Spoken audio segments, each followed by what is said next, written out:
Halo semuanya, ini kita akan belajar soal depresiasi. Biar mudah, kita mulai dasar-dasarnya yuk.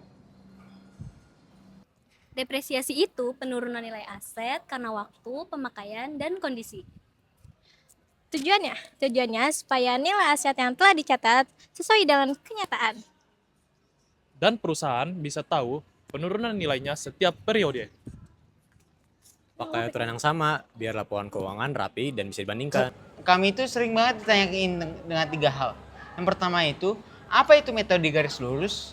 Yang kedua, bagaimana cara menghitungnya? Dan yang ketiga, bagaimana penerapannya dalam kehidupan sehari-hari? Nanti kita bahas satu-satu. Depresiasi itu pengalokasian penurunan nilai aset secara sistematis. Bukan pengisian uang, tetapi pencatatan nilai yang turun. Lalu nilai buku itu selisih antara harga beli dan total depresiasi. Sedangkan nilai aset itu adalah nilai akhir setelah umur manfaat selesai. Depresiasi adalah barang yang dipakai jangka panjang, contohnya mesin, kendaraan, bangunan, dan lain-lain. Nilainya turun karena teknologi baru, pemakaian, dan usia. Makanya depresiasi digunakan untuk menampilkan nilai aset secara lebih realistis. Metode depresiasi itu banyak, ada juga saldo ikut menurun. Ada jumlah angka tahun, Ada unit produksi juga. Dan kita fokus ke metode garis lurus.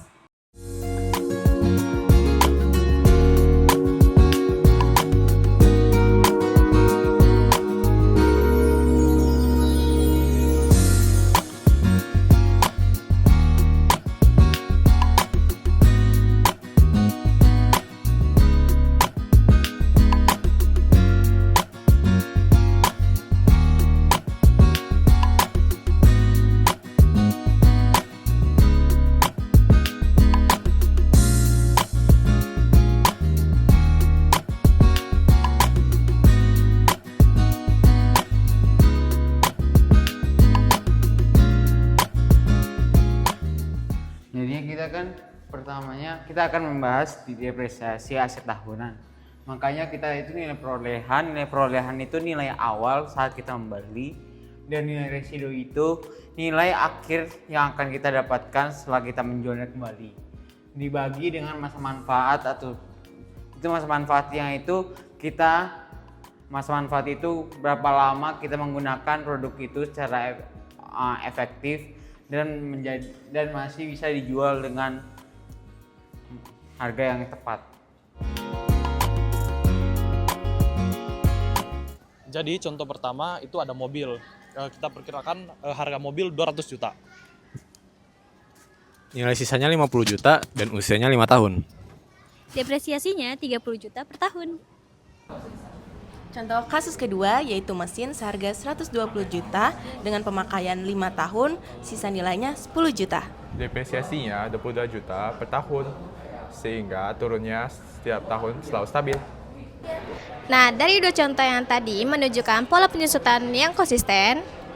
Nilai asetnya turun linear sesuai umur manfaatnya. Dan hasil akhirnya tepat dinilai sisanya. Metode garis lurus bikin perhitungan depresiasi lebih teratur, sehingga nilai turunnya selalu stabil dan mudah diprediksi. Terima kasih. Hidup Jokowi.